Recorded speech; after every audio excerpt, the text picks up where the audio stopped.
ada postingan dari seorang mahasiswi master Cerdas banget itu. cerdas sekali. Dia bilang begini, tidak ada institusi yang gelisah kalau yang diungkapkan itu kebenaran.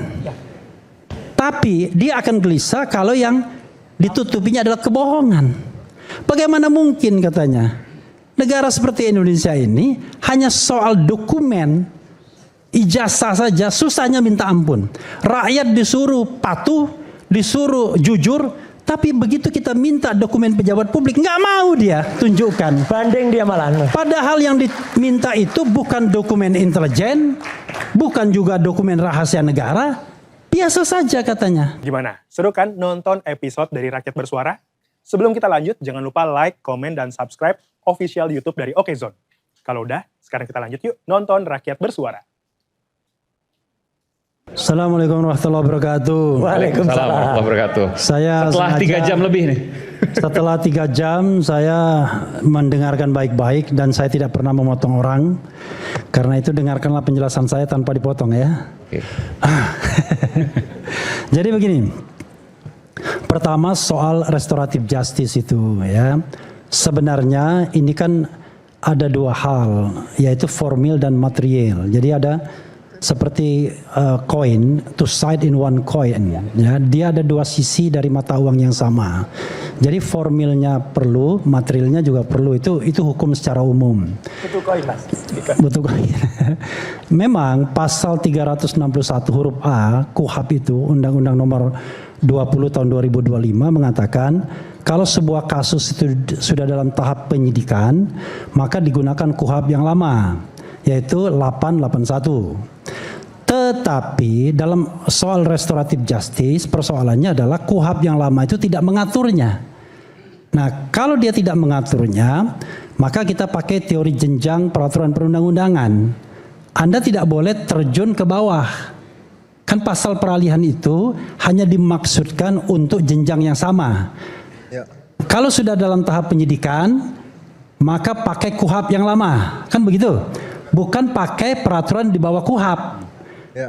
RJ itu tidak ada di dalam KUHP yang lama. Dalam praktek yang berkembang, soal Rismon, soal Egy Sujana, soal Damai Hari Lubis ini menggunakan perpol, which is itu salah. Kenapa salah? Ya karena di dalam KUHP yang baru 20/2025 ada aturan tentang restoratif justice yang disebut dengan mekanisme keadilan restoratif MKR. Diatur dalam pasal 79 sampai 84 setidaknya. Nah di situ syarat objektifnya saja sudah tidak terpenuhi kalau untuk Rismon, yaitu ancaman hukumannya harus maksimal 5 tahun. Sementara kita tahu untuk klaster kedua ini ancaman hukumannya sampai 12 tahun. Pertanyaannya adalah kenapa kemudian go beyond polisi? Ya sudahlah, kita kan bicara faktor-faktor non hukum di sana. Tapi saya berani mengatakan bahwa restoratif justice kepada Egy Sujana, DHL, dan kemudian kepada Rismon secara formil salah dan keliru. Itu persoalannya, itu satu ya. Oh, dan? Salah, keliru. Okay. Ya. Nah, yang kedua adalah saya paham yang dimaksudkan oleh Pak Ugro. Karena Pak Ugro itu berpatokan kepada mekanisme restoratif justice yang diatur di dalam pasal 79 ayat 4 Undang-Undang KUHP yang baru 20/2025. Salah satu tahapan untuk mendapatkan SP3 ya, setelah Anda restoratif justice, dalam restoratif justice itu kan Anda ke sana minta maaf. Kalau nggak minta maaf, Anda ganti rugilah orang yang merasa dikorbankan. Kalau nggak, Anda bayar biaya pengobatannya dan lain sebagainya. Di dalam pasal 79 itu disebutkan tuh. Nah, kalau dan kemudian dibikin kesepakatan tertulis dan lain sebagainya. Nah, salah satu tahapan agar Anda bisa bebas mendapat SP3 surat perintah penghentian penyidikan, maka laporan itu harus dicabut. As long as laporan itu tidak dicabut, maka Anda tidak akan dapat SP3. Itu logikanya. Pertanyaannya adalah kita bicara dalam manajemen perkara. Laporan itu secara manajemen secara formil cuma satu. Satu LP yang kemudian isinya 12. Makanya kata Pak Ugro, kalau LP-nya dicabut berdasarkan keadilan restoratif justice yang diatur di dalam pasal 79 ayat 4, maka batal semuanya. batal laporan polisi yang kemudian berproses dalam proses penyelidikan dan penyidikan. Pertanyaannya adalah, saya kan bicara tentang formil. Bagaimana kalau kemudian Anda ingin menersangkakan lagi? Ulang prosesnya. Bikin LP baru. Itu persoalannya. Oke. Itu satu sisi ya. Ini lebih baru berarti harus ada laporan baru. Laporan baru lagi. Kalau Pak Jokowi mau, lapor lagi dia. Oke, saya minum dulu sebentar ya. Boleh nggak? Boleh, boleh. Tuh. Yang kedua, ya. Silakan. Oke. Kami ini sudah mengkaji dan kemudian beraudiensi tidak hanya dengan Kejaksaan Tinggi DKI tapi juga Kejaksaan Agung RI. Resmi mengajukan surat, nggak di bawah tangan, nggak main gelap-gelapan. Kami diterima di Kejaksaan Tinggi DKI itu tanggal 21 April. Diterima di Kejaksaan Agung, langsung wakil Jaksa Agung yang terima, garis miring Jampidum. Itu diterima tanggal Kamis kemarin tanggal berapa ya? 30 April ya. 30 April. Jadi 21 April dan 30 April. Nah, kami sampaikan secara formil dan material pelanggaran-pelanggaran yang dilakukan dalam proses penyidikan itu. Makanya kemudian kami mengatakan kasus ini tidak layak lagi untuk dilanjutkan. Bukan minta maaf. Minta maaf itu nggak jantan. Ini kita menemukan kesalahan-kesalahan penyidik dan kami mengajukan tuntutan agar kasus ini dihentikan. Anda ke Kejaksaan Agung berarti dong? Audiensi. Audiensi ke Kejaksaan Agung dan ketemu dengan Jampidum. Ketemu dengan Jampidum. Apa yang Anda sampaikan? Ya tadi saya ceritakan. Kita menyampaikan pelanggaran-pelanggaran formil dan material dalam proses penyelidikan dan penyidikan kasus ini. Jampidum menerima audiensi ini? Menerima. Beserta jajaran pasti nggak mungkin sendirian? Resmi bersama jajaran. Nah, dan apa yang disampaikan? Boleh saya? Boleh. Yang kami sampaikan adalah ya, satu. Ini baru ini? Baru ya. Karena baru Anda harus dengarkan pelan-pelan ya. Kesatu, kami mengatakan from the beginning, kasus ini sudah melanggar undang-undang tentang perlindungan saksi dan korban. Undang-Undang nomor 31 tahun 2014 pasal 10. Karena di situ dikatakan yang namanya baik saksi korban maupun pelapor itu tidak bisa dituntut baik secara pidana maupun perdata. Ya, kecuali kasus yang dia laporkan atau dia ingin berikan kesaksian itu sudah berkekuatan hukum tetap. Nah, kami kemudian menulis di situ Pak Jokowi itu melaporkan kasus ini pada tanggal 30 April 2025 dan langsung diperiksa sebagai pelapor atau pengadu sehingga bisa dikatakan disitulah penyelidikan sudah dimulai. Padahal kasus yang dilaporkan oleh TPUA pada tanggal 9 Desember 2024 Yalah, saya kan nggak salah. 9 Desember 2024 itu baru berproses bulan April 2025 dan belum selesai. Baru kemudian dinyatakan selesai tanggal 22 Mei 2025 berdasarkan press conference Dirtipidum Brigjen Juhandani yang kami masalahkan juga karena bagi kami terlalu prematur memberikan kesimpulan bahwa ijazah itu identik, dia bilang. Kenapa terlalu prematur? Karena banyak sekali fakta-fakta yang kemudian muncul belakangan kan. Tentang Kasmujo, tentang Embos, tentang Watermark, tentang Gach Adam dan lain sebagainya yang sebenarnya mudah sekali untuk menguak kasus ini. Nanti saya bagian terakhir saya katakan dalam 3 perspektif untuk mengetahui ijazah ini palsu atau tidak ya. Nah, itu satu.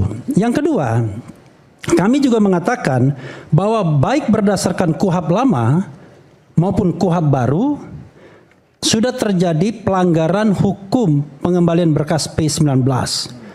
Bahkan kami menghitung tidak hanya 14 hari lebih sedikit, tapi 14 hari lebih 70 hari. Jadi 14 hari lebih 70 hari. Kenapa begitu? Karena waktu kami beraudiensi dengan Kejaksaan Tinggi DKI pada tanggal 21 April 2026 kemarin, Kejaksaan Tinggi DKI, jaksa penelitinya mengatakan kami belum terima berkas. Padahal press conference Polda Metro Jaya pada tanggal 17 April 2026 mengatakan berkas sudah dikirimkan. Makanya berdasarkan itu ada yang optimis. Rosario akan ditahan pada pada akhir April. Mohon maaf ini sudah Mei ya. Gitu. Ya kan? Sudah Mei ini. Nah, jadi itu yang kami katakan. Berikutnya lagi adalah ada orang mengatakan kawin lazim kok yang namanya lewat 14 hari. Bro, lazim itu bukan berarti tidak melanggar hukum. Dulu orang tidak mempermasalahkannya karena dia tidak tahu hukum, mungkin tidak punya akses media, tidak powerful juga berbicara di depan publik. Tapi kita katakan, hey, Anda sudah melanggar 14 hari itu, baik KUHP lama maupun KUHP baru Anda sudah melanggar. KUHP lama itu 14 hari bisa back and forth within 14 days. Lewat itu sudah seharusnya disampaikan dan Anda melanggar. Sekarang pertanyaannya kalau orang hukum mengatakan, kalau Anda melanggar, maka sesuatu yang melanggar hukum bisa dipersoalkan. Itulah kami persoalkan kepada pihak jaksa. Kalau pakai KUHP baru, back and forth-nya udah jelas, makin jelas lagi 14 lewat juga. Jadi 42 hari ini sudah 84 hari lewat juga. Nah karena itu kami mengatakan yang namanya praktik itu tidak bisa mengalahkan undang-undang yang ada secara tertulis ceto welo-welo. Ada yang mengatakan itu kan diskresi penyidik, sontoloyo saya bilang diskresi.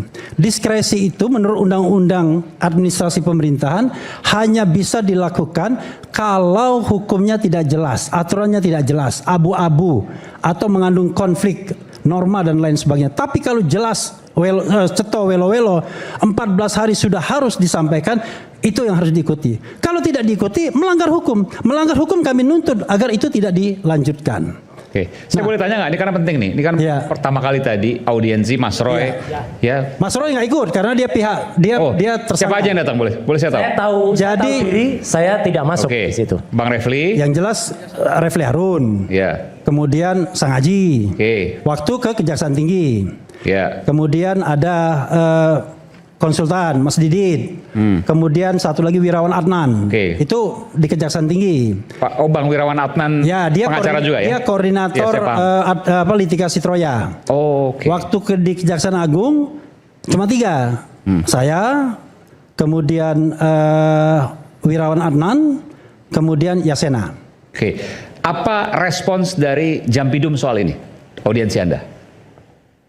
Responnya begini ya, saya 40 menit lebih kata teman saya itu mempresentasikan dengan cara begini aja. Ini Jampidum, ini Refli, ya kan? Kemudian di sini Wirawan Adnan, situ Yasena, situ Direktur A, Direktur B, Direktur C, D, kemudian Kapus Penkum dan kemudian ada lagi seorang perempuan yang juga eselon 2, kan begitu.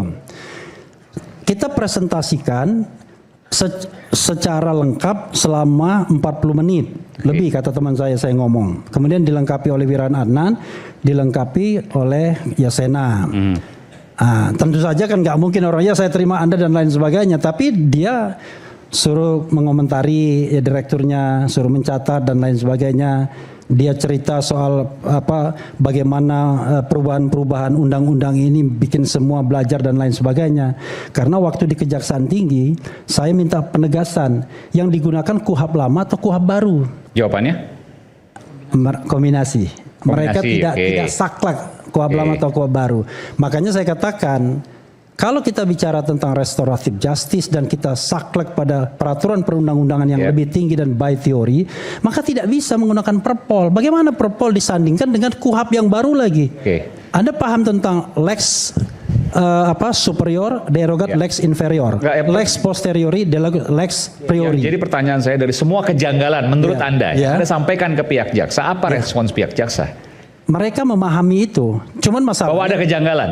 Oh ya enggak dong, mereka kan pasti keep silent dulu. Intinya adalah secara formal, apa misalnya? Secara formal mereka mengatakan mereka akan mengkaji apa yang kami sampaikan. Karena ingin mengkajinya ya kita. Ini penting, artinya tidak membantah apa yang Anda sampaikan, tidak menjelaskan bahwa enggak, pengertiannya adalah seperti ini, enggak ya? Ada.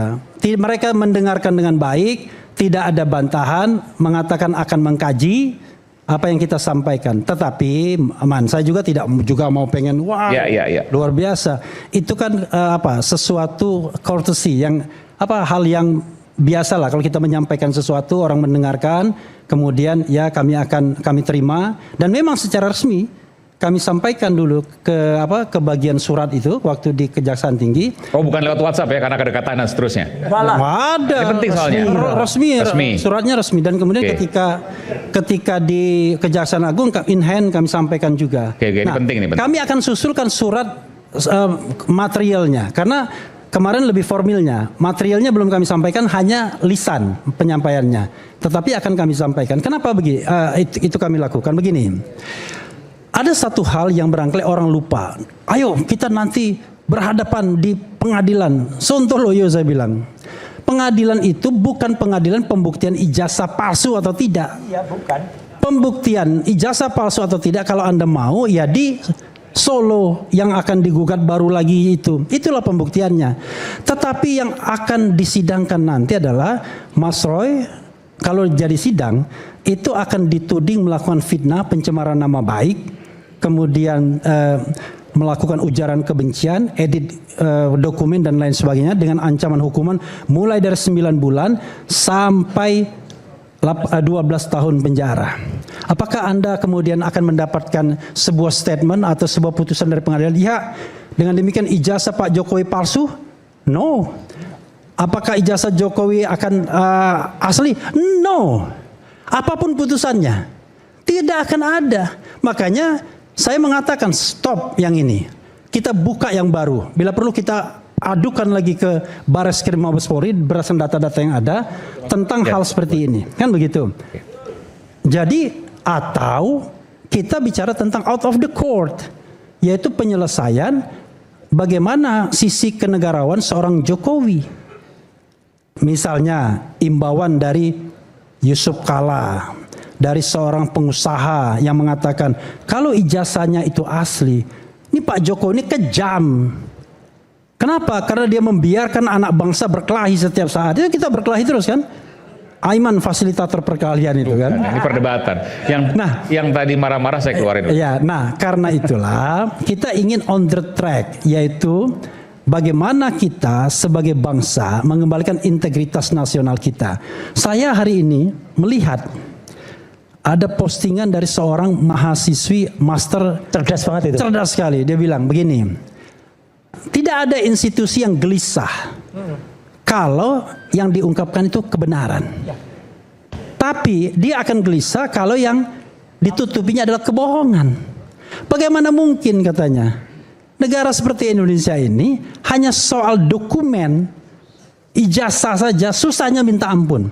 Rakyat disuruh patuh, disuruh jujur, tapi begitu kita minta dokumen pejabat publik nggak mau dia tunjukkan. Banding dia malah. Padahal yang diminta itu bukan dokumen intelijen, bukan juga dokumen rahasia negara, biasa saja katanya. Tapi akhirnya dia bilang, kalau ini ada masalah, jangan salahkan diri kita, salahkanlah pada sistem kita yang memang tidak mampu mengungkapkan masalah sederhana ini.